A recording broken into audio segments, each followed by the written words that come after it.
사도 바울은 자신의 구원의 감격과 올바른 복음이 무엇인지에 대해서 디모데에게 잘 전수해 주었습니다.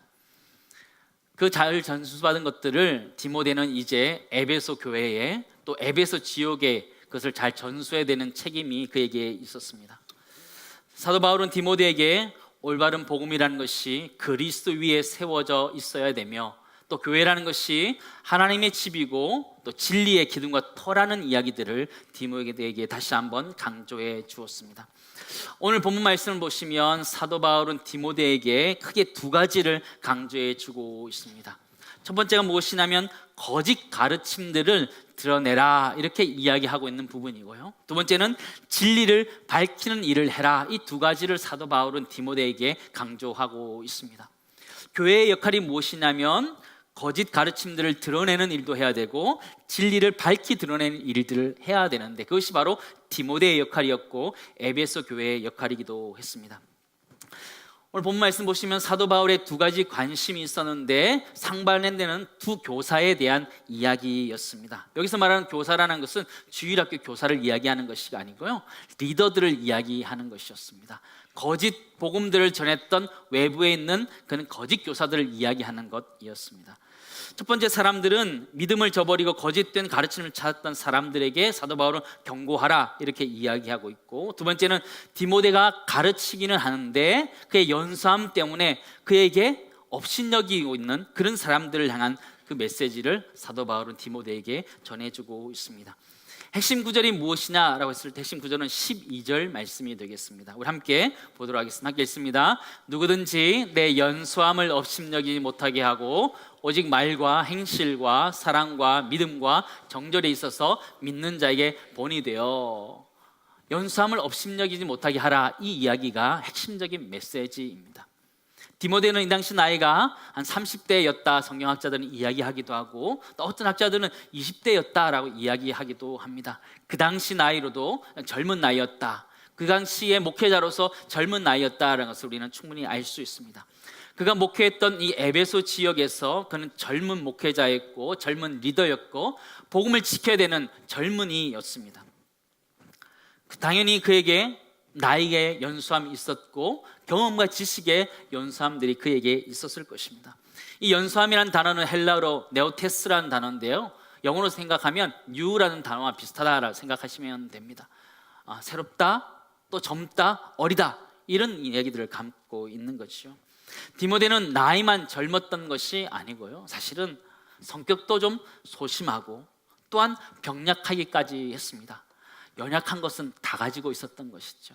그 사람이 드러낼 수 있는 거 별로 없을 만큼 그는 연약했던 사람입니다. 저는 말씀을 준비하면서 디모데가 어깨는 펴고 다녔을까, 고개는 들고 다녔을까 그런 생각도 해보게 되었습니다. 사도 바울은 디모데를 볼 때 그가 주변에서 업신여김 당할 수 있다는 걸 보고 두 교사들에 대해서 조심하라는 이야기들을 하게 됩니다. 첫 번째는 외부에 있는 거짓 복음을 가르쳤던 그런 교사에 대한 것이고, 두 번째는 교회 안에 있었던 거만한 교사들에 대한 그 얘기를 지금 해주고 있는 것입니다. 먼저 사도 바울은 거짓 교사에 대한 이야기들을 우리에게 해주고 있습니다. 1절 2절 말씀 보시기 바랍니다. 함께 읽습니다. 그러나 성령이 밝히 말씀하시기를 후일에 어떤 사람이 믿음에서 떠나 미혹하는 영과 귀신의 가르침을 따르리라 하셨으니 자기 양심이 화인을 맞아서 외식함으로 거짓말하는 자들이니라. 그렇죠? 단순히 그들이 거짓말을 하는 것 정도가 아니고 귀신에게, 미혹한 영에 속아서 거짓을 이야기하는 사람이 되었다 이렇게 말해주고 있습니다. 이들이 주장했던 거짓 교사들이 주장했던, 외부에 있었던 거짓 교사들이 주장했던 것이 무엇이냐면 독신과 금식을 강조하는 일이었습니다. 이것이 사도 바울은 거짓말이고 성경이 말하는 것이 아니다라는 것을 디모데에게 가르쳐주고, 디모데는 이것들이 어떻게 잘못되었는지를 성도들에게 그 시대 가운데 가르쳐 주어야 된다 이렇게 이야기하고 있습니다. 4장 3절 말씀 보시면 혼인을 금하고, 그 당시 그 거짓 교사들이 하는 이야기입니다. 혼인을 금하고 어떤 음식은 먹지 말라고 할 터이나, 그들은 혼인을 금하고 음식을 금했던 것들을 발견하게 됩니다. 그러나 음식은 누가 지은 거라고요? 하나님이 지은 바니 믿는 자들과 진리를 아는 자들이 무엇으로 받을 것이라? 감사함을 받을 것이다 그런 거죠. 거짓된 복음을 가르치던 교사들은 성욕과 식욕을 아주 부정한 욕구로 보게 되었습니다. 그래서 몸 자체를 굉장히 불편한 방해물로 여기면서 우리가 거룩을 이루어가는 데 있어서 절제라는 것이 가장 탁월한 방법이다라고 생각하고 그들은 결혼을 금지하고 먹는 것들을 금지하기 시작했습니다. 다 굶었을까요? 그렇진 않았던 것 같아요. 살아 있었던 거 보니까 다 굶지는 않았던 것 같아요. 그러니까 그 당시 어떻게 굶었느냐, 고기를 끊었던 거예요. 고기를 끊고 채소를 먹으면서 그렇게 연명하면서 주장을 했었는데, 특별히 SNF파가 그런 일들을 했습니다. 이 SNF파는 쿰난 공동체다 이렇게 표현하기도 하는데요, 쿰난이라는 동굴에서 있었기 때문에 쿰난 공동체다 이런 이야기도 합니다. 그들은 금욕 생활을 유지하기 위해서 사람들로부터 떨어져서 광야 가운데 동굴 가운데 숨어서 지내면서 그들은 지내게 되었습니다. 사진을 잠깐 보여주시죠. 저런 동굴에서 있으면서 금욕하고 사람들과 격리되고 있었습니다. 참 감사는 그래도 그곳에서 가장 사본 중에서, 성경의 사본 중에서 가장 오래됐던 사회 사본이 저기서 발견되기도 했던 곳입니다.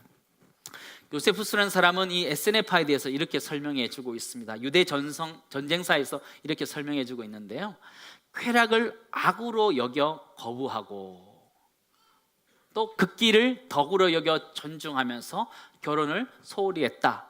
요세푸스는 그렇게 설명해 주고 있습니다. 그래서 독신을 결혼보다 훨씬 더 고상하고 거룩한 것이다 이렇게 표현해 주고 있습니다. 저는 이 글을 읽다가 그런 생각을 해보게 되었습니다. 한 가지 궁금한 게 있었는데, 결혼을 이상한 것으로 여긴다면 이 사람은 어떻게 태어났을까 하는 것이었습니다. 이 사람 어떻게 태어났죠? 하늘에서 이렇게 뚝 떨어졌나요?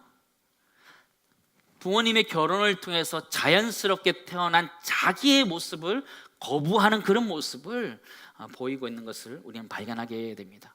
결혼이라는 자연스러운 제도, 하나님이 정하신 제도를 거부하고 독신을 강조하면서 그들은 경건을 이야기하고 있었습니다. 잘못된 가르침이었지요. 또한 금식을 이야기하면서 하나님이 주신 음식에 대해서 거부하는, 하나님의 말씀들을 거부하는 다른 형태로 나타나고 있음을 우리는 발견하게 됩니다. 하나님이 만드시고 하나님이 지은 것들을 감사함으로 받으면 결혼과 음식들을 다 받을 수 있음에도 불구하고 받지 않고 자기가 경건하겠다라는 생각을 가지고 그런 것들을 절제하면서 했던 모습들을 발견하게 됩니다. 그 당시 그런 사람들이 많이 있었고 그런 것들이 여러 사람들에게 어필하는 시대였습니다. 그러나 그것은 성경적인 가르침이 아니다라고 사도 바울은 강력하게 디모데가 가르쳐야 된다, 그런 이야기들을 하고 있었습니다. 4절 5절 말씀 보시기 바랍니다. 하나님께서 지으신 모든 것이 선함에 감사함으로 받으면 버릴 것이 없나니 하나님의 말씀과 기도로 어떻게 진다고요? 거룩하여진다고. 음식으로 내가 거룩해지는 것이 아니라, 내가 절제함으로 거룩해지는 것이 아니고, 독신으로 내가 거룩해지는 것이 아니고 하나님의 말씀과 기도로 거룩해지는 줄 믿습니다. 우리가 거룩해질 수 있는 경건이라는 것은 말씀과 기도에 있다는 것을 잊지 않고 우리가 말씀과 기도의 영성들을 가지고 살아갈 수 있는 우리 모두가 될 수 있기를 간절히 소망합니다. 사도 바울은 경건의 훈련이 중요하다는 것을 그들에게 다시 한번 가르쳐주고 있습니다. 8절 말씀 보시기 바랍니다. 육체의 연단은 약간의 유익이 있으나 경건은 범사에 유익하니 금생과 내생의 약속이 있느니라. 우리 육체적으로 육신의 건강을 위해서 음식을 조절하고 또 운동을 하고 등산하고 다이어트하는 것이 중요하지만 우리 그리스도인의 생에 있어서 가장 중요한 것이 무엇이냐면 경건 운동이 가장 중요하다는 거예요. 하나님의 말씀을 읽고 기도하는 것, 또 내가 아이들을 가르치고 섬기는 것, 봉사하는 것, 그것이 가장 중요한 경건의 운동이다라는 것을 사도 바울은 우리에게 이야기해 주고 있습니다. 5월이 되었는데요, 우리 가정들을 올바로 세워가고 우리 교회를 올바로 세워가기 위해서 우리는 경건의 운동에 힘쓸 수 있기를 간절히 소망합니다. 다시 한번 하나님 말씀을 묵상하고 기도하고 기도의 자리에 나아가고 또 큐티하면서 하나님 말씀 안에서 거룩해질 수 있는 우리 공동체 되기를 간절히 소망합니다. 사도 바울이 두 번째 교회 안에 있었던 좀 거만했던 이런 지도자들에 대해서 이야기하고 있습니다.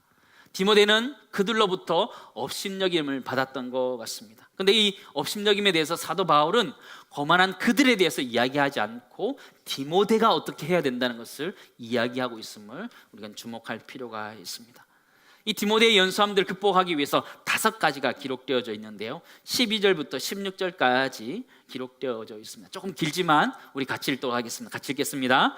누구든지 내 연수함을 업신여기지 못하게 하고 오직 말과 행실과 사랑과 믿음과 정절에 있어서 믿는 자에게 본이 되어 내가 이럴 때까지 잃는 것과 권하는 것과 가르치는 것에 전념하라. 내 속에 있는 은사 곧 장로의 회에서 안수받을 때에 예언을 통하여 받은 것을 가볍게 여기지 말며 이 모든 일에 전심전력하여 너의 성숙함을 모든 사람에게 나타나게 하라. 내가 내 자신과 가르침을 살펴 이 일을 계속하라. 이것을 행함으로 내 자신과 내게 듣는 자를 구원하리라. 5가지를 이야기해 주는데 발견할 수 있겠지요? 한 번 읽어서 발견하기 어렵습니다. 그래서 제가 표로 만들었습니다.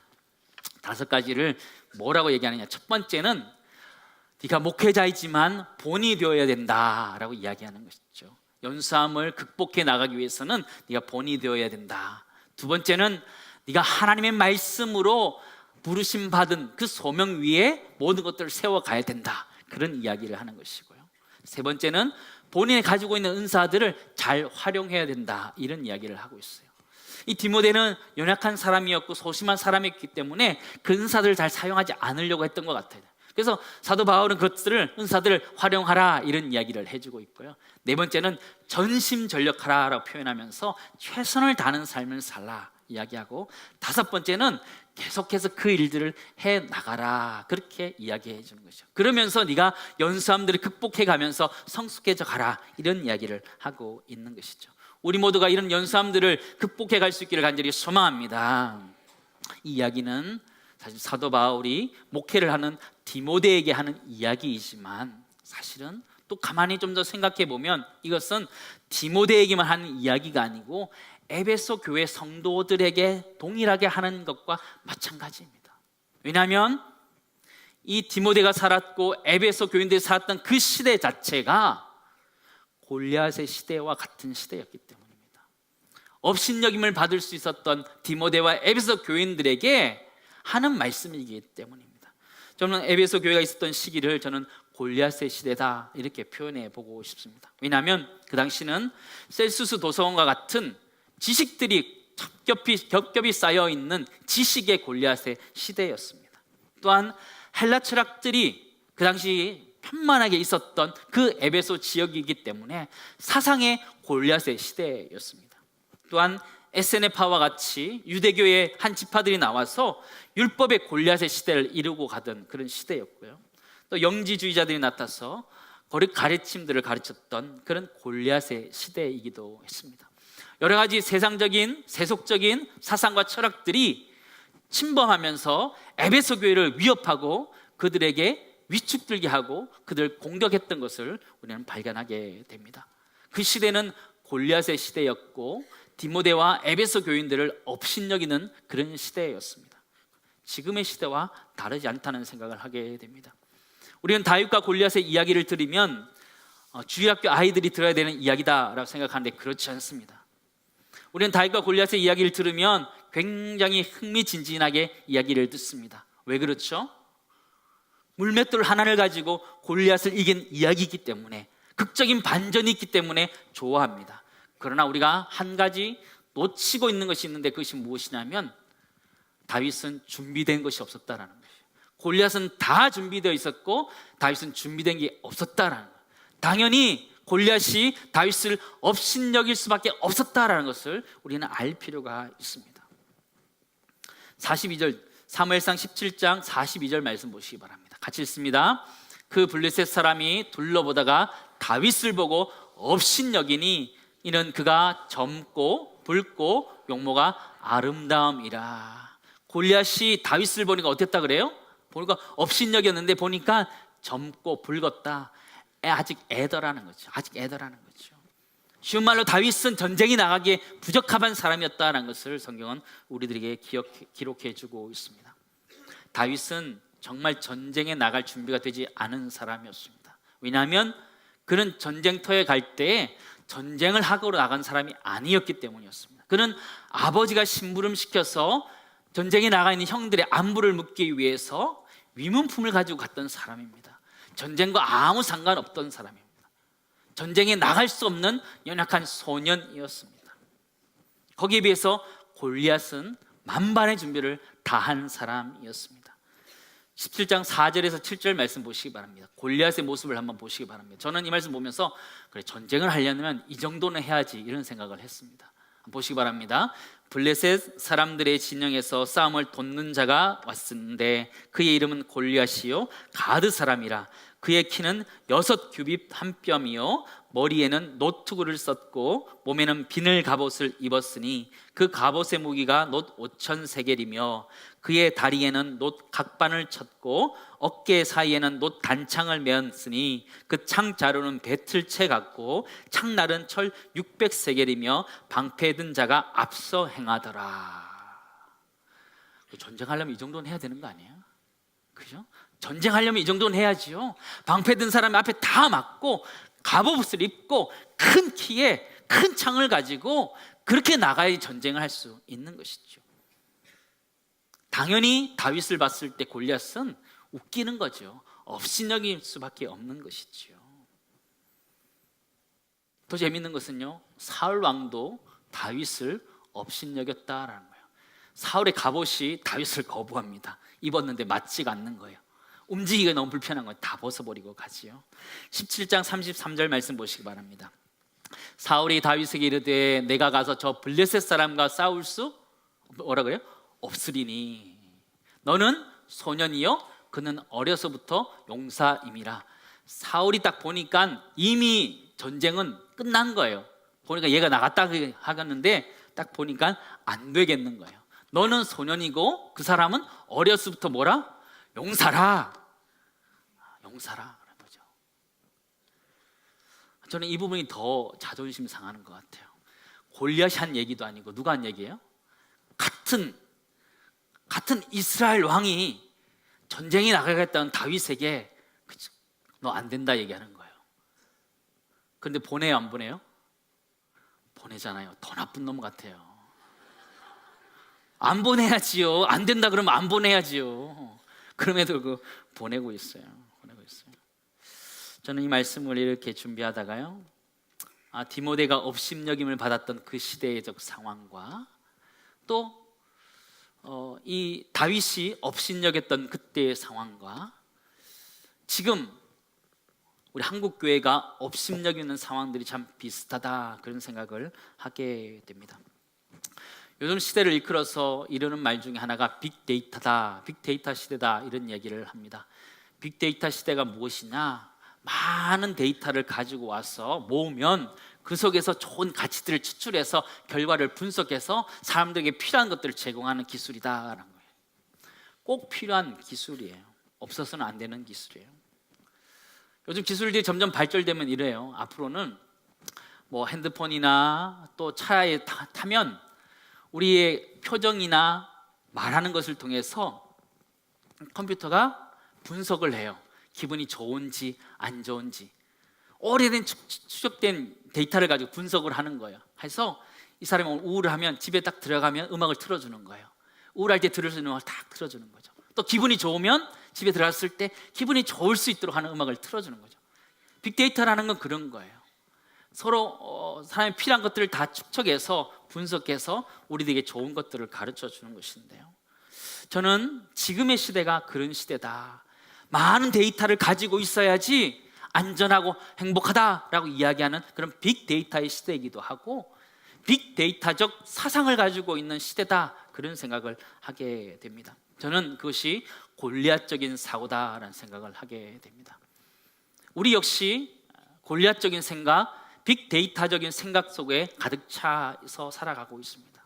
무엇이냐면 우리도 많이 배워야 된다는 골리앗과 같은 갑옷들을 덕지덕지 입고 우리는 살아가는 것이 행복해질 수 있는 비결이다 그렇게 생각하고 살아가고 있습니다. 또한 수많은 경험을 하면 좋다라고 생각하면서 수많은 경험들을 내 인생 가운데 덕지덕지 이렇게 갑옷으로 붙이고 있습니다. 또 마음대로 할 수 있는 것, 꿈을 향해서 마음대로 할 수 있는 것들을 나의 삶 가운데 덕지덕지 이렇게 붙여가고 있습니다. 우리가 골리앗적인 사고를 가지고, 그런 사고를 가지고 살아가고 있는 것이 지금 우리의 모습과 다르지 않다는 생각을 하게 됩니다. 그러면서 저는 이 시대가 빅데이터적 시대이기도 하지만 골리앗의 시대이다라는 생각을 하게 됩니다. 사회가 우리를 바라볼 때 골리앗처럼 우리를 업신여길 뿐만 아니라 우리도 골리앗처럼 나에게 모든 것이 다 있어야지만 행복하다고 생각하는 그런 시대를 살아가고 있는 우리의 모습 같다는 생각을 하게 됩니다. 그럴 때 다윗과 같은 사람들, 디모데와 같은 사람들을 업신여기기 시작합니다. 주일 예배를 왜 드리느냐, 왜 매주일 시간 아끼게 그러느냐, 왜 헌금하느냐, 이런 얘기를 하는 거죠. 왜 시간을 투자해서 아이들을 교육하느냐, 섬기느냐, 봉사하느냐, 아깝지 않느냐, 그것을 아껴서 더 잘 살아야 된다, 이렇게 이야기하는 것이죠. 맞는 얘기로 들려지는 거죠. 그것이 골리앗적인 사고고, 빅데이터를 가지고 있으면 내가 잘 살 것이다, 그렇게 생각하는 것이죠. 그렇게 우리를 업신여기고 있습니다. 세상 사람들이 우리를 업신여길 수 있습니다. 그러나 때로는 우리는 사울과 같이 전쟁에 나가려고는 다윗을 업신여기면서 그를 끌어안치고 있는 우리의 모습들도 발견하게 됩니다. 사회는 교회를 수없이 비난하고 또 공격하고 있습니다. 그러나 자세히 보시면 사회는 교회를 공격하지 않습니다. 지난주에 가정사회가 하는 어떤 목사님의 칼럼을 읽었습니다. 읽었는데 여러 가지 내용들, 가정에 대한 이야기들을 하면서 교회에 대한 이야기를 하는데 무엇이냐면 그런 표현들을 하고 있었습니다. 다른 사람들 많이 하는 표현인데 무엇이냐면 교회가 사회를 걱정해야 되는데 사회가 교회를 걱정한다라고 표현하고 있었습니다. 맞는 이야기고 또 일리가 있는 말이기도 해요. 그러나 사회는 교회를 걱정하지 않습니다. 사회는 교회를 걱정하지 않아요. 사회는 교회의 안 좋은 모습만 드러내고 싶어 하지 교회를 걱정하지 않습니다. 정말 교회를 걱정하는 사람들은 그리스도인들이 교회를 걱정하고 있는 거죠. 그리스도인들이 걱정하고 있는 것이죠. 때로는 사울 왕처럼 교회를 걱정하고 있는 거예요. 다윗을 걱정하듯이 걱정하고 있는 거예요. 야, 그렇게 부족한 모습으로 구원의 방주 역할을 할 수 있겠느냐 말하는 거예요. 그렇게 하면서 어려운 이 골리앗의 시대를 살아갈 수 있느냐, 그렇게 이야기하는 것이죠. 골리앗이 다윗에게 위협이 됐던 것도 위협이었지만 사울 왕도 다윗에게 위협이 됐던 것을 우리는 알 필요가 있습니다. 사랑하는 성도 여러분, 우리의 이 시대를 어떻게 살아가야 될까요? 이 시대는 여러 가지 것들이 많이 있어야 잘 살아간다는 골리앗의 시대이기도 합니다. 그리고 또한 사울 왕의 시대이기도 합니다. 어떻게 해서 잘 살아갈 수 있을까요? 우리도 골리앗적인 사고를 가지고 살아가고 있습니다. 돈이 많이 있어야 잘 살 것이다. 완전히 건강해야지 행복할 것이다. 또 관계가 여러 가지들이 다 좋아야지 행복할 것이다. 맞는 이야기입니다. 그런데 그것만으로 골리앗적인 이 세상을 살아갈 수 있을까요? 절대로 살아갈 수 없습니다. 절대로 살아갈 수 없습니다. 우리보다 더 큰 골리앗을 만나면 우리는 넘어질 수밖에 없기 때문에 우리는 그것 가지고 해결을 할 수 없습니다. 사랑하는 성도 여러분, 골리앗 시대와 같은 이 시대를 어떻게 살아가야 되고 어떻게 해결해 가야 될까요? 이 시대를 살아감에 있어서 우리에게 필요한 것이 무엇일까요? 이 시대가 골리앗의 시대라면 해결 방법은 딱 하나밖에 없는 거예요. 그것이 무엇이냐면 우리가 다윗이 되어야 된다는 거예요. 아멘. 우리가 다윗이 돼야지 골리앗의 시대를 이겨낼 수 있다는 거예요. 다른 방법이 없다는 거예요. 세상이 골리앗의 시대면 내가 골리앗이 되어서 물리칠 수 있는 게 아니라는 거예요. 세상은 세상의 방법들로 골리앗이 되어가고 우리들에게 골리앗적인 생각들을 다 집어넣을 때 우리에게 필요한 것이 무엇이냐면 다윗의 믿음이 필요하다는 거예요. 다윗의 믿음. 때로는 골리앗이 다윗을 업신여기는 같은 그런 수치를 당하는 것이 있지만 다윗에게는 믿는 것 한 가지가 있었던 것이에요. 그것이 우리에게 필요한 것이에요. 누가복음 18장 8절 말씀 보시면 이 마지막 때에 믿음을 보겠느냐, 마지막 때에 골리앗의 시대를 살아가는 우리들에게 필요한 것이 있다면 믿음인 줄 믿습니다. 다윗에게는 그 믿음이 있었던 것이죠. 다윗은 골리앗 앞에서 믿음으로 전진해 갑니다. 사무엘상 17장 45절에서 47절까지 말씀 우리 같이 읽도록 하겠습니다. 같이 읽습니다. 다윗이 블레셋 사람에게 이르되 나는 만군의 여호와의 이름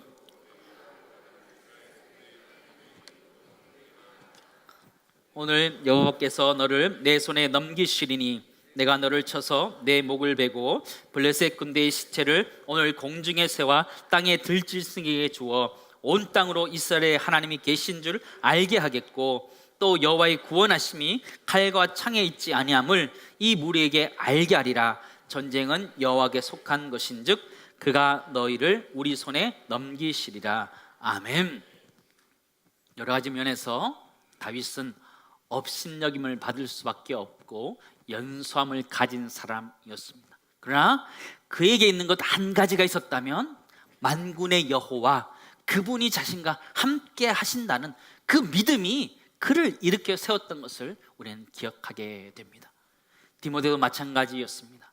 디모데는 나이도 젊고 경험도 적고 몸도 연약하고 또 성격도 소심한 사람이었지만 그 에베소 지역을 목회할 수 있었고 그 시대를 변화시킬 수 있었던 원인이 무엇이냐면 그가 말씀의 권위를 가지고 있었기 때문에, 하나님이 그를 세웠다는 그 말씀의 권위를 가지고 있었기 때문에 그 일을 감당할 수 있었다면 이 시대를 살아가는 우리 모두가 하나님이 우리를 부르셨다는 분명한 소명을 가지고 살아갈 수 있기를 주의 이름으로 축원합니다. 하나님이 우리를 부르셨다면 하나님 우리 인생을 책임지시고 이끌어 가실 줄 믿습니다. 때로는 우리 속에 연소함, 부족함들이 보일 때 그것을 골리앗처럼 다 덕지 붙여서 이길 수 없습니다. 우리가 정말 붙들어야 되는 것이 있다면 만군의 여호와 하나님, 만군의 여호와 하나님을 붙들며 살아갈 수 있는 우리 모두가 될 수 있기를 간절히 소망합니다. 우리가 갖고 있는 생각들을 바꾸셨으면 좋겠어요. 우리 자녀들 양육할 때도 마찬가지고 우리가 살아갈 때도 마찬가지고 골리앗적인 생각들을 버리셔야 돼요. 우리 안에 다윗과 같은 믿음을 가지고 전쟁을 준비하고 시대를 준비할 때에 하나님 우리를 써주실 줄을 믿습니다. 우리 각 가정이 그렇게 준비되어지고 우리 교회가 그렇게 준비되어서 이 시대 가운데 다윗들을 길러낼 수 있는 멋있는 교회, 아름다운 교회 될 수 있기를 주님을 축원합니다.